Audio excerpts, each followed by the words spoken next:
की शुरुआत हुई थी मछली के कारोबार से, लेकिन वक्त के साथ इस कारोबार ने नया रंग लेना शुरू किया।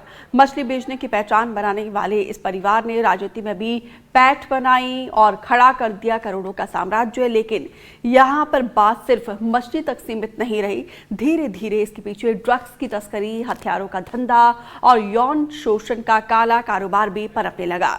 मछली परिवार ने कैसे लोगों का शोषण किया और करोड़ों का साम्राज्य खड़ा किया, हमारे सहयोगी आकाश द्विवेदी की ग्राउंड रिपोर्ट देखिए।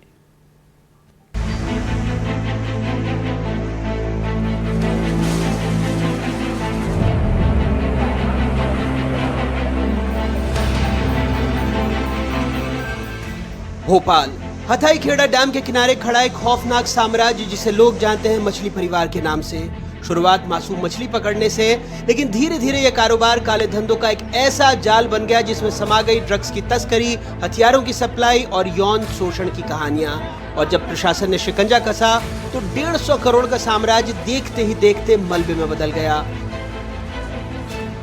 भोपाल में मछली परिवार की 150 करोड़ की अवैध संपत्ति को प्रशासन ने पूरी तरीके से जमींदोज कर दिया है। इस वक्त हम भोपाल के हथाईखेड़ा डैम के पास कोकता इलाके में मौजूद हैं और यहाँ पर कुल 6 संपत्तियाँ ऐसी थीं जो मछली परिवार ने सरकारी ज़मीनों पर बनाई और उसमें से एक ये संपत्ति जो है वो एक आलीशान बंगला था, जो 3 मंजिला बंगला था। इससे कल तोड़ने की कार्रवाई की गई थी और इसके पहले 5 और संपत्तियों पर बुलडोजर चल चुका है।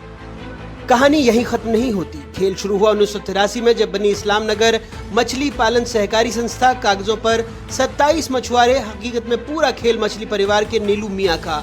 आरटीआई से खुलासा हुआ कि मरे लोग भी समिति में जिंदा दिखाए गए। मतलब फर्जीवाड़े का ऐसा जाल की सिस्टम भी सालों तक मूक दर्शक बना रहा। तो आरटीआई लगाने के बाद मुझे पता चला कि 2019 में इसके उपाध्यक्ष मल्थू राम जी की डेथ हो गई और इसकी ऑडिट रिपोर्ट बराबर ने तो उसके डेथ होने के बाद भी 2023 तक बराबर जारी रखी।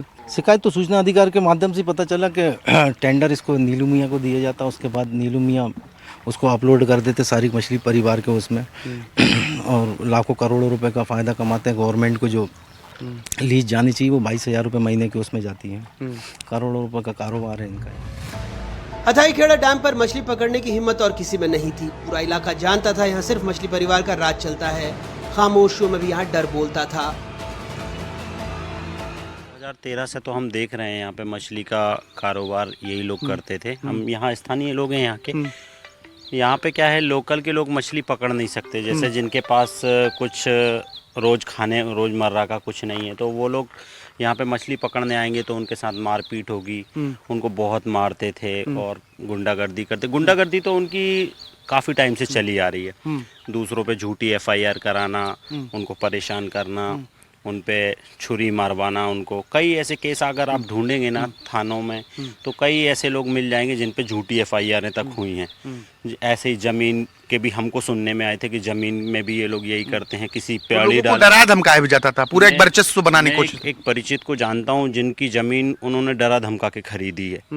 उन्हें खरीदी है, वो मेरे मतलब मिलने वाले हैं, लेकिन वो वहीं उनके घर के पास ही रहते थे जहाँ पे सारिक मछली परिवार की कोठी बनी हुई है, उसी के आसपास उनकी ज़मीन है। तो उन्होंने मुझे बताया था कि ये लोग डराते हैं, तुम्हारे बच्चों को मरवा देंगे, ये कर देंगे, वो कर देंगे। तो ऐसी जानकारियाँ काफ़ी समय से हम तो सर सालों से सुनते आ रहे हैं। लेकिन सबसे डरावनी दास्तान सामने आई जब पीड़ित बोलने लगे। राजेश तिवारी बताते हैं उन्हें 2021 में कोकता फार्म हाउस पर बंधक बनाकर पीटा गया।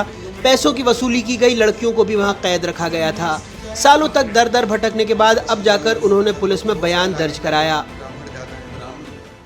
इसने मुझे पकड़ के लेकर गाड़ी में बिठाला और फिर मुझे कोकता स्थित इसका फार्म हाउस था वहाँ पर, जहाँ पर ये इस प्रकार के लड़कों को, छात्रों को जो कॉलेजों में एडमिशन लेते हैं उन तक के लड़के लड़कियों को उधर ही कोकता के फार्म हाउस पर लाकर पिटाई करने का काम करता था।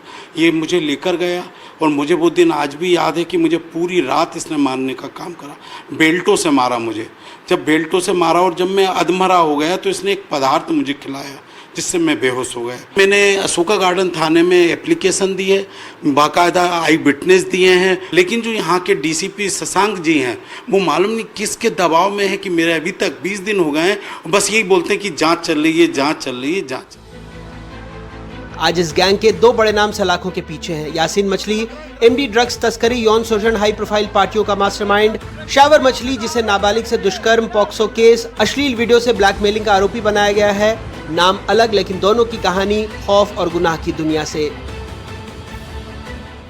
नशे से जुड़े हुए अंतिम कड़ी तक प्रहार किया गया है, जिसमें उसमें नशा और कई बार उसमें कई आरोपियों के पास कुछ हथियार भी पाने की सूचना मिली है और पुलिस ने उस पर भी कार्रवाई की है। सरकार ने साफ कर दिया है, लव जिहाद हो या ड्रग माफिया, कोई बख्शा नहीं जाएगा।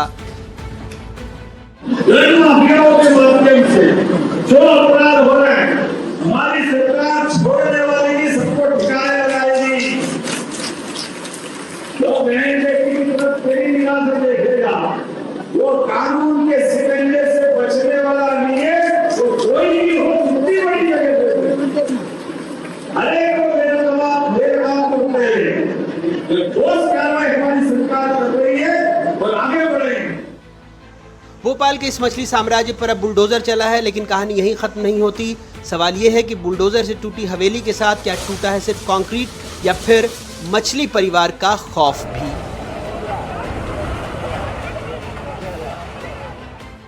भोपाल में ड्रग्स और अपराध के इस जाल ने कई युवाओं और परिवारों की जिंदगी को हमेशा के लिए बदल दिया, लेकिन सरकार ने अब शिकंजा कसा है, आरोपियों के अवैध संपत्तियों पर बुलडोजर चला है, तो पीड़ितों में भी न्याय की उम्मीद जगी है। भोपाल से कैमरा पर्सन राजू बाथम और अभिषेक सिंह के साथ आकाश द्विवेदी, एनडीटीवी।